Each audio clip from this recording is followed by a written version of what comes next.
नमस्कार, मैं राकेश कुमार, सहायक आचार्य हिंदी, राजकीय स्नातकोत्तर महाविद्यालय प्रतापगढ़ में आप सभी विद्यार्थियों का इस डिजिटल मंच पर स्वागत है। पढ़ने और पढ़ाने की इस प्रक्रिया के अंतर्गत आज हम आपसे मुखातिब है मीरा की काव्य की संवेदना। दर्द दीवानी मीरा। मध्यकालीन भक्ति आंदोलन अपने समय का एक महान सांस्कृतिक आंदोलन था। अपने युग संदर्भों में वह एक क्रांतिकारी सामाजिक आंदोलन तथा जन आंदोलन भी था।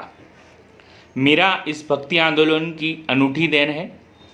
उनकी कविता नारी के अंतर्मन की उस घुटन और तड़प का प्रतिनिधित्व करती है।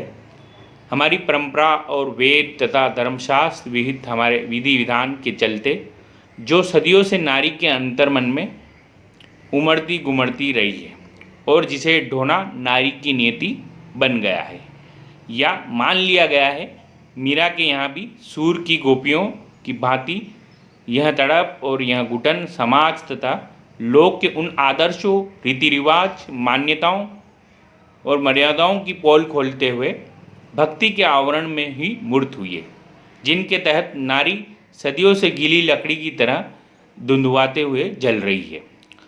लोक तथा समाज जिसके इस तरह धुंधुआने और जलने को ही जिसके नारीत्व की सार्थकता बनता रहा है। इस प्रकार देखा जाए तो मीरा ने एक तरह से संपूर्ण नारी जाति के अब तक के अनअभिव्यक्त और अनकहे को कहा है, प्रत्यक्ष भी और परोक्षता भी।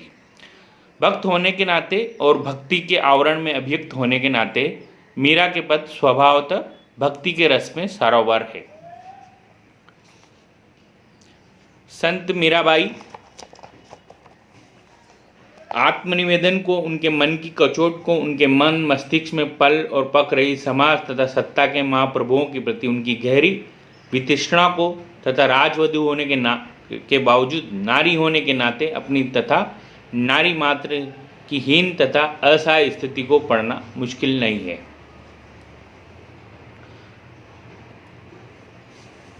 मीरा ने सबको ठुकरा दिया, जिसके लिए कृष्ण के अलावा और किसी पुरुष का अस्तित्व भी ना हो, उसके लिए किसी से भय और लज्जा का सवाल ही नहीं उठता। और वह कहती है, राजा रूठ्या जगरी त्यागा, हरी रूठ्या कट जाना, राणा भेजा बिखरा प्यारा, चरणामत भी जान लिया। कहने का अर्थ यह है कि राजा रूठेगा तो अपनी नगरी ही तो लेगा, वहीं से निकालेगा, परंतु यदि हरि रूठ गया तो मैं फिर किस ओर जाऊंगी। मीरा पति के मरने के बाद राजस्थान की परंपरा के अनुसार सती नहीं हुई, इसलिए कि राणा के साथ उसका विवाह सांसारिक था, शरीर का शरीर के साथ था।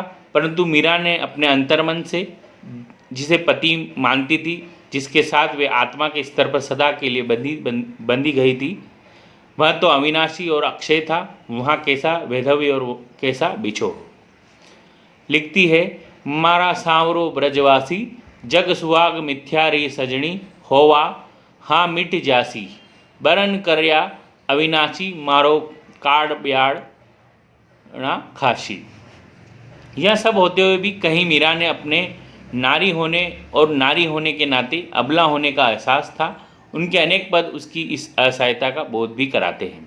फिर भी मीरा तो वह सांस बटोर सकी जिसका उल्लेख मध्यकालीन सामंती परिवेश में आत्म नारी की कल्पना करे तो स्पष्ट हो जाता है कि उस समय का परिवेश नारी के लिए कितना कठिन रहा होगा। मीरा की कविता प्रेमा भक्ति की कविता है, ऐसी कविता है जो जग की कविताई से परे है। ब्रजनाथ ने जो बात गणानंद की कविता के लिए कही थी, वह मीरा की कविता पर भी हूबहू लागू होती है। और शुक्ल जी ने जैसे गणानंद का स्मरण प्रेम मार्ग के धीर गंभीर प्रतीक के रूप में किया, मीरा भी बहुत कुछ प्रेम मार्ग की वैसी ही मुसाफिर थी।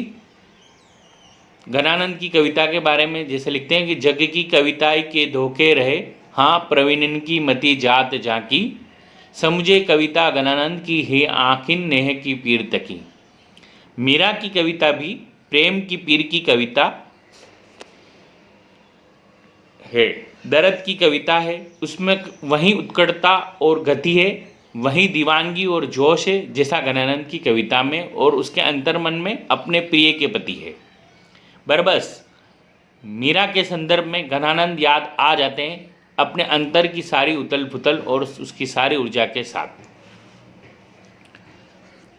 घड़ी चेणना आवड़ा ये दर्शना वीण, धाम न भावा नींद न आवा वीर सतावा, गायल री गुमारी फिरा मारो दर्द न जाण्यो कोई, प्राण गुमाया जुड़ता रे रेण गुमाया रोए, पंत निहारा डगर मंजारा ऊभी मार्ग जोए, मीरा रे प्रभु कबरे मिलेगो ये मिंडिया सुख होए। मीरा की ये दर्द पकी पंक्तियाँ, जिसे हमने जग की कविता ही कहा है, उसकी कसौटी पर निरी सामान्य साबित होती है। ना कोई वाग्वैदग्ध्य, ना कोई अलंकार सज्जा और ना ही कोई दुर्वती शास्त्रीय व्यंजना। यह कविता सीधे हृदय की आर्त पुकार बनकर सामने आई है। आचार्य नंदुलारे वाजपेयी के अनुसार कविता जिस स्तर पर पहुंचकर अलंकार विहीन हो जाती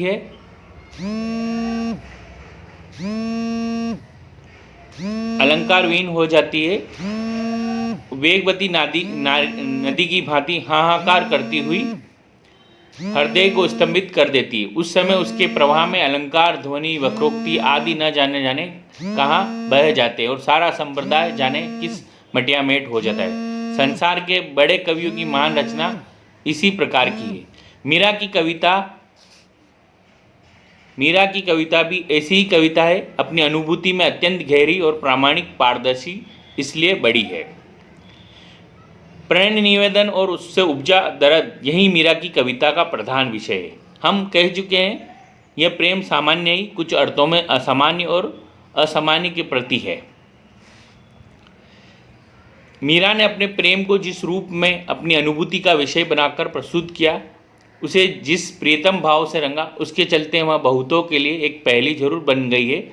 परंतु गहराई में जाकर विचार करने पर ऐसा लगता है कि उस प्रेम का मूलवर्ती सूत्र कहीं न कहीं लोक से संबंधित है।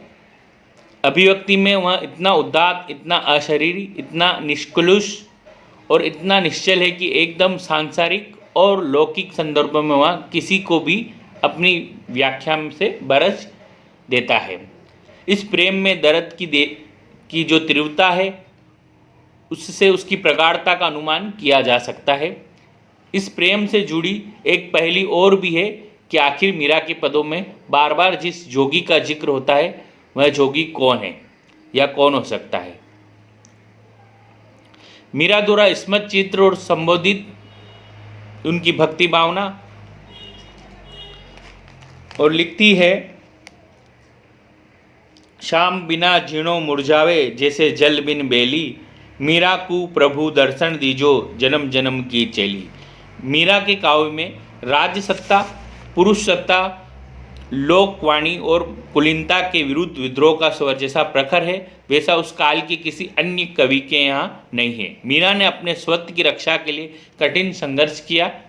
निरंतर अपमान, लांछना तथा यातना सहकर वह स्वतंत्र रहकर कृष्ण भक्त बनी। उन्होंने भ्रामक युग धर्म लोक भय का निडरता से सामना किया और भजन करस्या सती न होस्या मन मोयो गणनामी। मीरा का जीवन और काव्य उस काल के अन्य भक्त कवियों की स्त्री संबंधी मान्यताओं का प्रतिकार है और प्रत्युत्तर है। संकल्प और आस्था के साथ अपनी अस्मिता और स्वतंत्रता के लिए संघर्षशील अबला भी पुरुष प्रभुत्व के लिए चुनौती बन के सिद्धियों रूठियो मारा काई कर लेसी, मह तो गुण गोविंद का गाया हो माई। मीराबाई की भक्ति माधुरी भाव की है, वे स्वयं राधा बन गई है। इस पर संतों के निर्गुण का भी प्रभाव है। उनकी माधुरी भाव की रचना में वासना की नहीं, आध्यात्मिकता के रंग है। साहित्यिक दृष्टि से भले ही कसौटी पर खरे ना उतरे, पर उनमें अनुभूति की तीव्रता, प्रेम की तल्लीनता, इसलिए कवि की कविता मार्मिक प्रभाव छोड़ती है। इसमें दर्द है, प्रमुख स्वर विप्लव श्रृंगार का है। उनका काव्य आंसुओं से सिक्त है। कृष्ण प्रेम की दीवानी मीरा उनके मधुर मिलन के स्वप्न संजोकर तन्मय आनंद के उनके तरह से व्यंजना करती है। इसमें उनके हृदय की आकुलता फट पड़ती है। हेरी मारा तो दर्द दीवानी मारो दर्द न जाण्यो कोई, गायल री गति गायल जाण्या हिवड़ो अगन संजोई कोई। वियोग श्रृंगार के अलावा शांत रस का भी व्यंजना हुई है। माधुर्य और दैन्य दोनों भाव उनके काव्य में देखे जा सकते हैं। उनकी काव्य भाषा राजस्थानी मिश्रित ब्रज है, कुछ शुद्ध ब्रज भाषा में भी पद है। खड़ी बोली पंजाबी गुजराती के भी शब्द उनकी कविताओं में विद्यमान है। विभिन्न राग रागिनियों में उनका काव्य संगीत और छंद विधान की सृष्टि उच्च कोटि का है। अलंकारों का स्वाभाविक योजना है।